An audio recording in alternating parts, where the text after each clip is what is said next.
All right, everyone. Let's settle down and get rolling here shortly. So welcome everyone to the Tracing Academy Annual Spring Preparedness Training. This is session one out of many. We'll be hosting a lot of these sessions as we go into the spring. I see a lot of rookie trainers here today. That's great. We like to aim for 100% rookie participation. You'll understand why in the next few slides. Veteran trainers, if you see that a rookie trainer you taken under your wing is not here, highly encourage that next time you see them, encourage them to come to the next session. If you don't know me, I'm T. I'm Symboli Rudolph's trainer. You've probably seen me around in passing every now and then on campus just because of the sheer amount of trainees that she interacts with. Or if your trainee really interacts with Mayano Top Gun, I'm also her trainer. So that's where you may have seen me. I've been a veteran trainer here at Tracing Academy for a few years now, and I've been on the Spring Preparedness Committee for a while as well. Now, I'm sure you all have a lot of questions about why you are invited here, why this meeting is not virtual, especially if you're a rookie and you don't know what's going on. This meeting was marked for trainer eyes only. They did not have a lot of context on what's going on.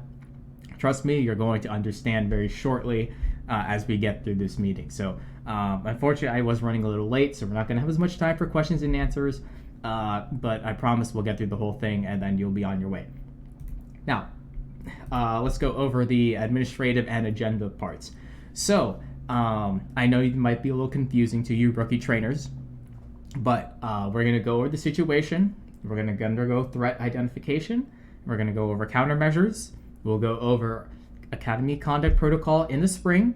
We'll talk about active preparedness, special cases, and then we'll do a little bit of Q&A. We might have time for maybe one or two questions.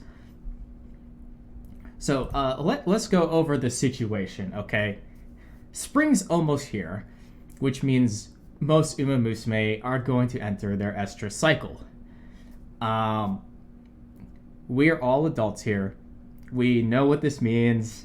It means they're going to be, for sake of decency, they're going to be very horned up.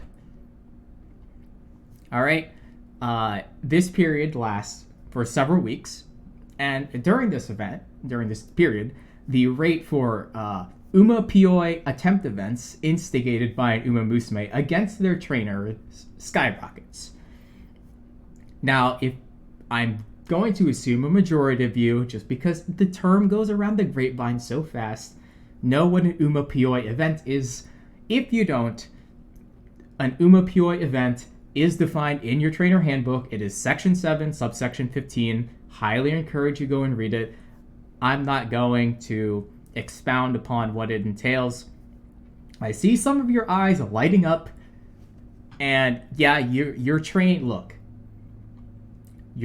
might be very pretty. We know that some of them are quite attractive. Okay. There's a little bit of blur of professionalism here at Tracing Academy, despite all the images that we put out and everything.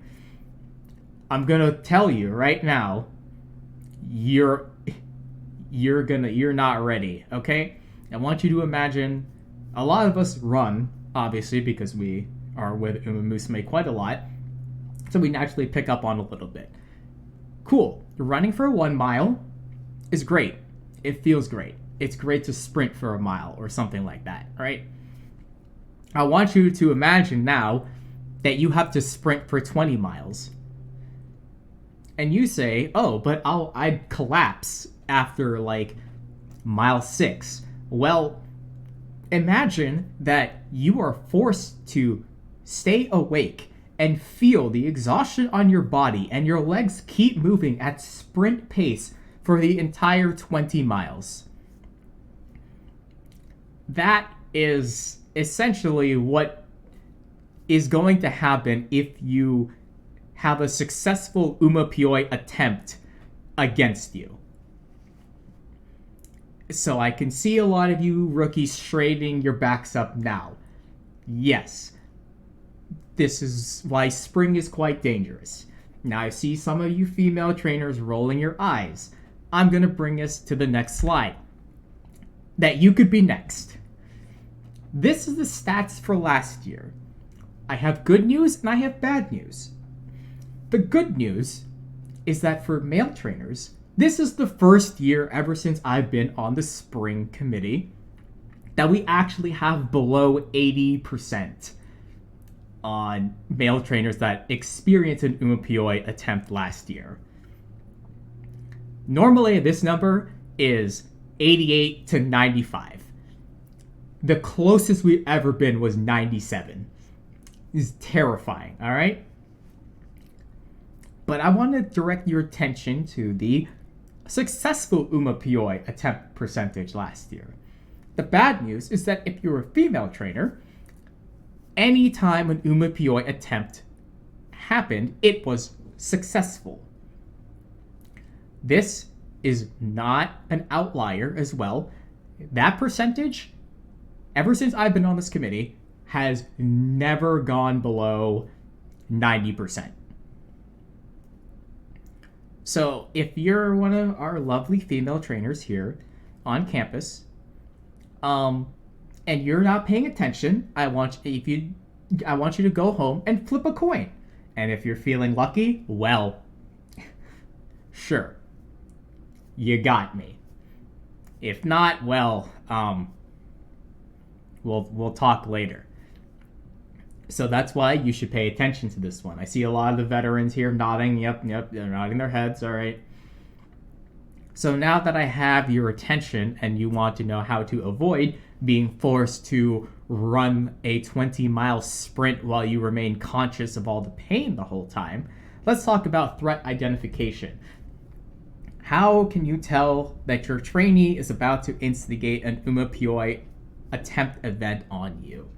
So we have a few common identifying physical traits. You're looking for a lingering beet red face. You're looking for anything that's lasting, persistent, above 15 minutes. You're looking for twitchy tail movements. Their tails do wag, and that's okay. But if you see that when they see you, their tail jolts up and starts twitching, consider it a positive symptom. We're also looking for persistent body heat increase without running a fever, as well as persistent heavy breathing. Obviously, those last two we are dealing with athletes, so these may be false positives, but if you see those two symptoms along with the first two, you should consider that an Umamusume attempt event is very likely. Now, for behavioral patterns, you're going to see a 25 to 50% increase in training typically. Please do use the training exertion calculator. It is in your trainer handbook. That does factor in training length, level of effort, etc. to calculate this increase during this time period.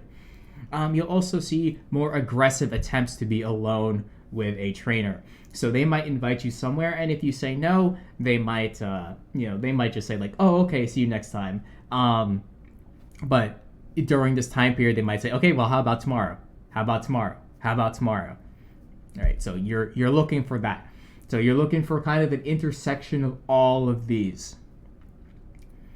Now, we're gonna go over passive countermeasures now. Passive countermeasures are meant to reduce your risk of a potential Umamusume attempt event with little to no active effort on your part. These are not guaranteed to work, but significantly reduce your risk level. Okay, so passive countermeasures include things like fake engagement and marriage rings provided by Director Akikawa. Oh, hold on. I see a question in the back. Yes. Okay, I'm going to repeat the question for everyone who was not able to hear, and they're asking, what about real rings?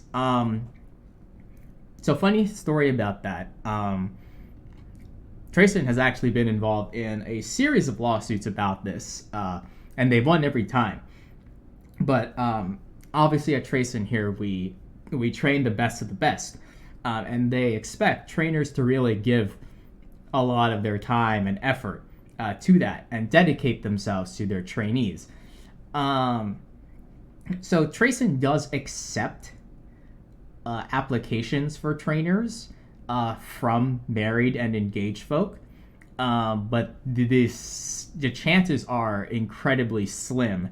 I'm sure you've all noticed as you talk to your fellow trainers that a majority of you, or at least, and when I say majority, I mean basically all of you, are single. You don't have a significant other. You were not even dating anybody. It's a little bit of a strange thing, but that is why that Trayson does ask you to submit who you are, if you have any close relationships. They do want you to disclose that. I'm sure you all remember filling out those forms. So I think there's only been one case that we actually had a married trainer, and he did not have to deal with this. But his trainee absolutely knew that he was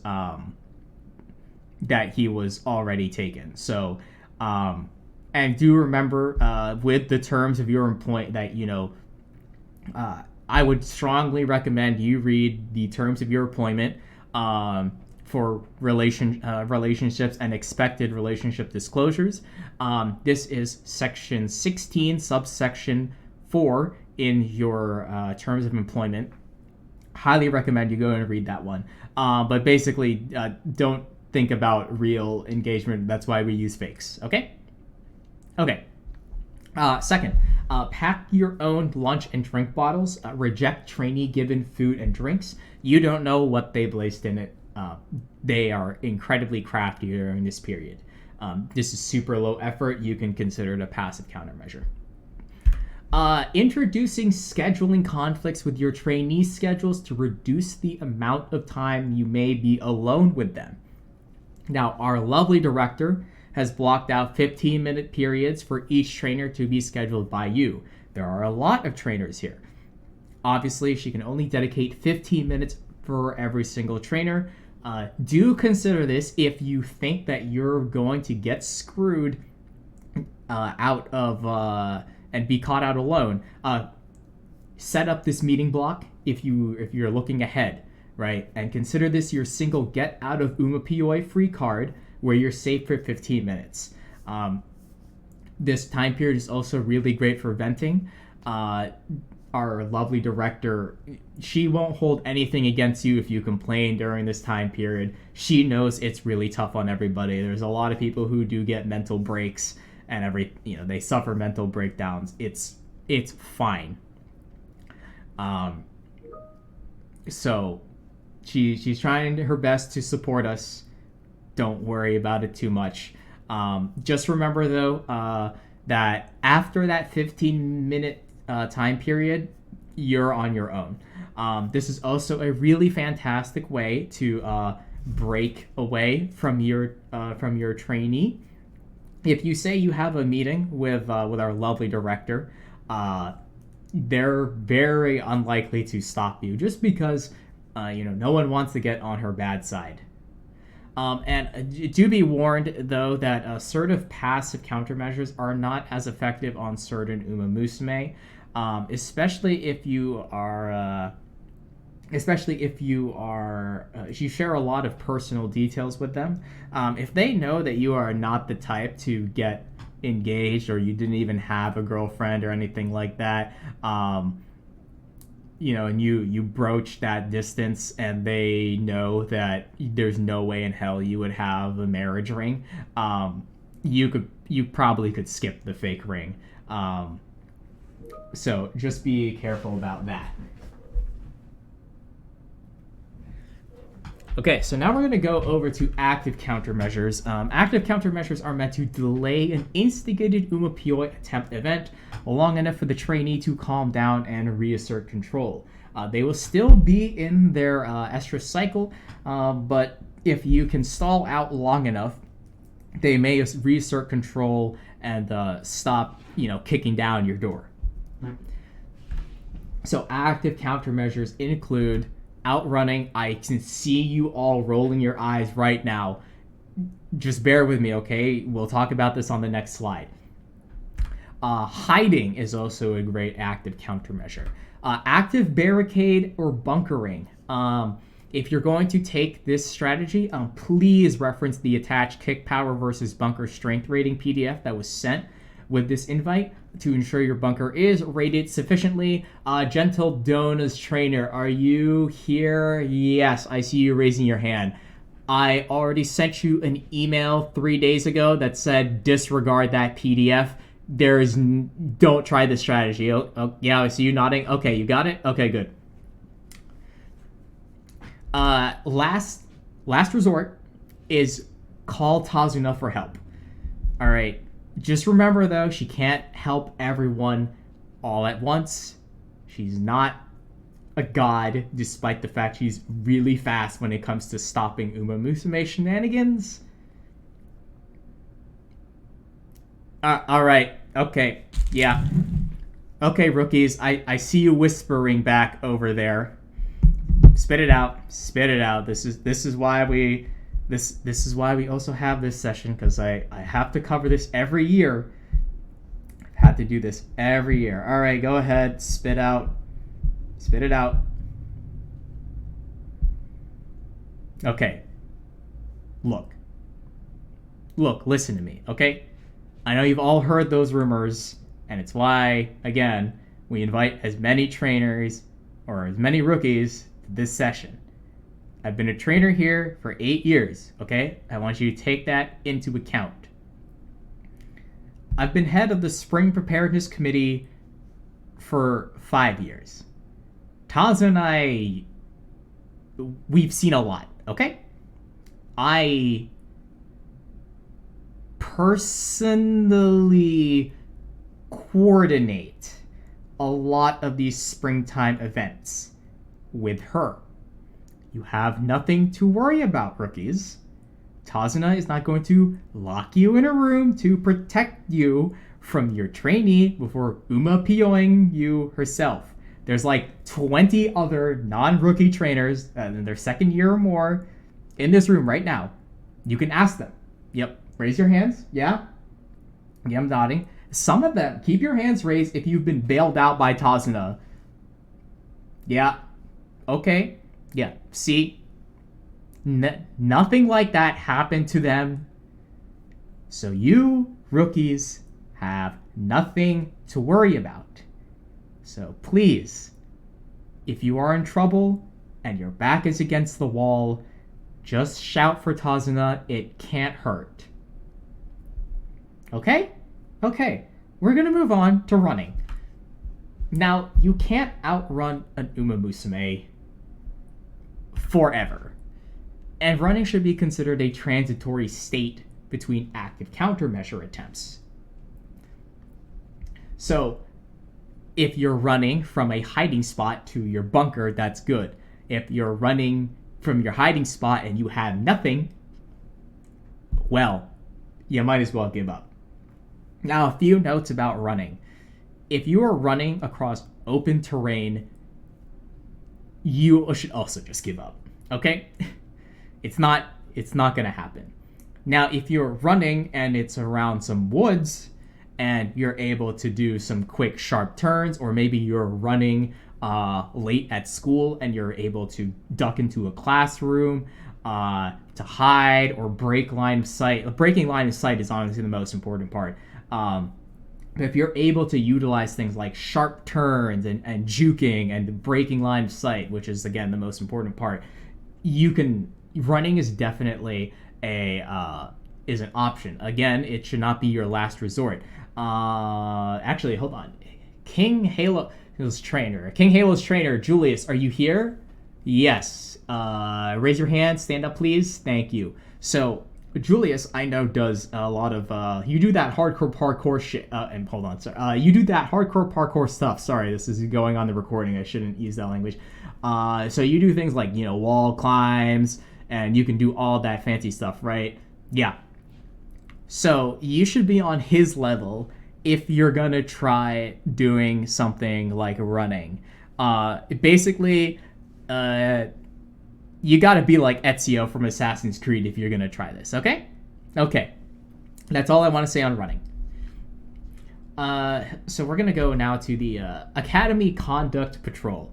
How are we gonna act at the academy? Now, daytime is mostly safe. Our lovely director does ask for a basic level of decency on academy grounds. So you do not need to worry about being yoinked out in public or between classes, provided you follow safety guidelines and countermeasures. So again, if you pack your own drinks and you don't accept anything from your trainee, you will remain safe. But if you accept a drink and you suddenly fall unconscious or start to black out or get really tired and oh no, you need to be brought to the infirmary by your trainee where you're all going to be alone and away from prying eyes, game over. All right? It doesn't matter that it was 9 a.m. in the morning. You got. Even during the day, please avoid isolated places and being lured to them even during the day. Okay? Decency is not going to matter if no one else is around. If you respond to your trainee asking you to come behind the old gym shed at 10:30 in the morning, you got what was coming to you if you actually go, okay? Okay, great. I'm glad we understand that. You'll get no sympathy from me. Now, after school is where things get a little dangerous. The student population drops drastically. There are student clubs present, but it's overall easier to be isolated. Remember, not every club meets every day. And remember, we have a lot of recreational clubs and activities. Decency is a little less expected. The final cutoff is the academy building closing bell. Do not be on the academy campus when that closing bell rings. All bets are off. By the time you hear that bell ring, be in your dorm. During spring, we are going to have a 1 hour, 45 minute, 30 minute, and 15 minute to campus closing warnings that will be issued across the PA systems. Please consider these last call at the bar. All right? You don't have to go home, but you can't stay here. You really shouldn't stay here. And please set alarms on your watch, phone, device, whatever. Some Umamusume are incredibly crafty, and they will recognize your patterns, they will recognize your habits, and they will try to disable the PA system when we give you these warnings, and you might lose track of time. Is actually part of the budget in case you're curious. We do have an entire section of the annual budget dedicated to the spring cycle cleanup for all the sabotage and shenanigans that happens. So again, if you also notice a PA system is not operating when you're leaving, do alert us so we can attempt to repair it in time, because we don't want to do this. We want to keep as many people safe as possible. Okay, nighttime, simultaneously the most dangerous and the least dangerous. We all know that Umamusume still need to sleep. They are very sensitive to not having enough sleep. If they aren't well rested, they're not going to compete well, and they also can't work to ensnare you as well the next day. Some do operate at night though, so please exercise caution. If you are worried, highly recommend maybe sleeping under your bed for the first few nights, or setting up a decoy, or pretending you're out of town the first few nights to see what their patterns are. This one's really case by case basis, okay? All right, let's move over to active preparedness. Oh shit, did I copy the... Oh, I thought I changed the font when I copied this from the... whatever, and after, look, just whatever. I'll fix it for session 2. But basically, talk to your trainee, please. They should be mature enough to handle the conversation. A majority of them are. Some will be embarrassed, but if you explain it to them why you have to rebuff them and reject time together, even if it's normal for you two to spend a lot of time together, they should understand. Tristan, are you here? Yes. Tristan, please stand up. So Tristan over here is Haru Ura's trainer. First of all, thank you for showing up. 99% of this is not going to be applicable to you. We'll cover you in special cases, mostly because you won't have to worry about this. But thank you for showing up for solidarity with your fellow trainers. Thank you. You can go ahead and sit back down. Let your trainee know you will not hold any attempts at emotional manipulation, crocodile tears, Umamusume attempts, etc. against them. They might feel bad later, and they'll definitely cringe, and it'll worry them later. So we got to think about after the spring cycle as well, okay? And it helps to keep a level of trust that you two will both know. It's going to be a two-way street. You won't hold it against them for trying all these things. They won't hold it against you for rejecting them. And while the director did send me this line in an email to include, I do believe it, that having these conversations should strengthen them emotionally through what could be considered a trying time. They are used to you being there. A lot of you develop very strong bonds with your trainee. Obviously, if you start rejecting spending time with them, it's going to cut them pretty deep.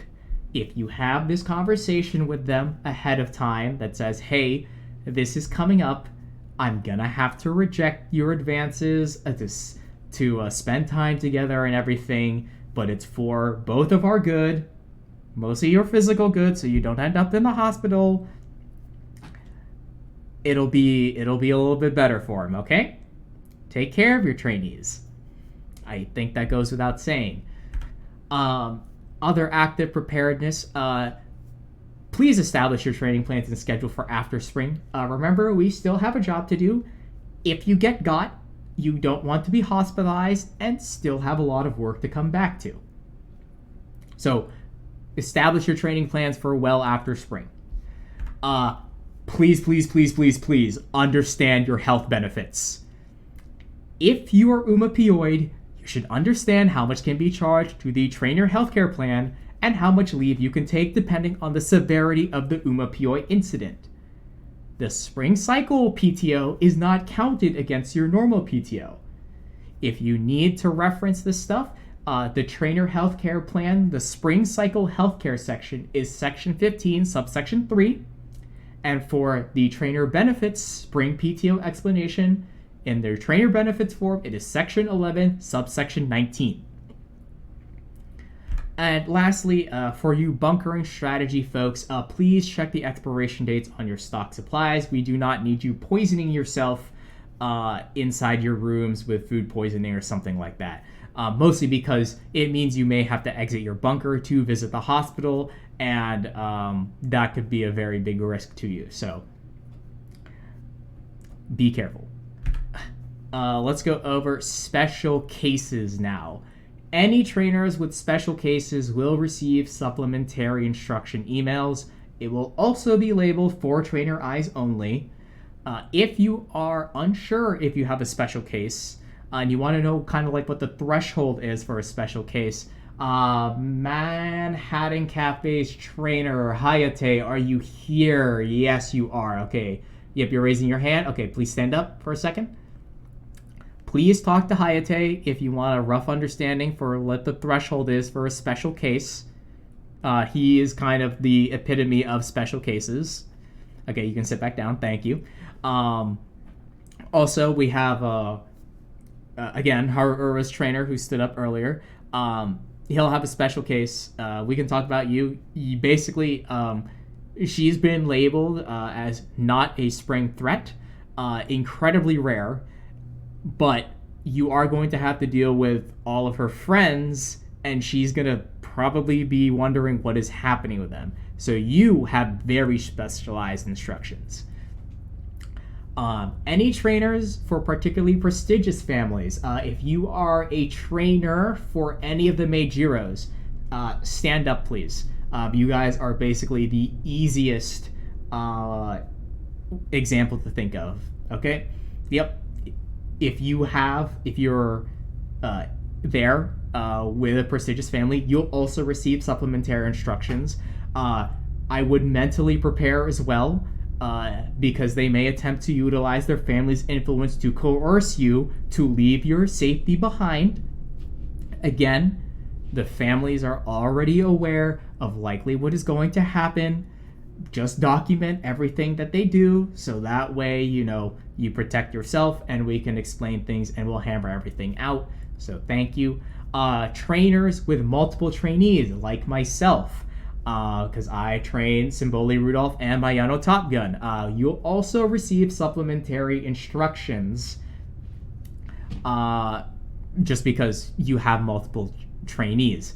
And last but not least, are you here? Yes, you are. Thank you. Gold Chips trainer over here, Stefan. Stand up, please. I'm glad that you're here. Thank you for being here. It's frankly, you're actually the one person that didn't need to be here. Even Haru Ura's trainer should have been here. For you, my friend, though, your supplementary instruction, I'm just going to say it out loud, is just pray. That's all you can do. I don't know what you're going to do, honestly. I don't know, let the casino decide your luck, horoscope, magic 8-ball, roll some dice. I don't, yeah, you're nodding, you already understand. Yeah, okay. Awesome, thank you. Okay, let's take a look at the time here. Okay, unfortunately, we're just about at time. We have maybe 2 minutes. So I have time for one question. All right, let's just pick somebody. Yes, you up front. What's your question? Have I ever been Umamusume?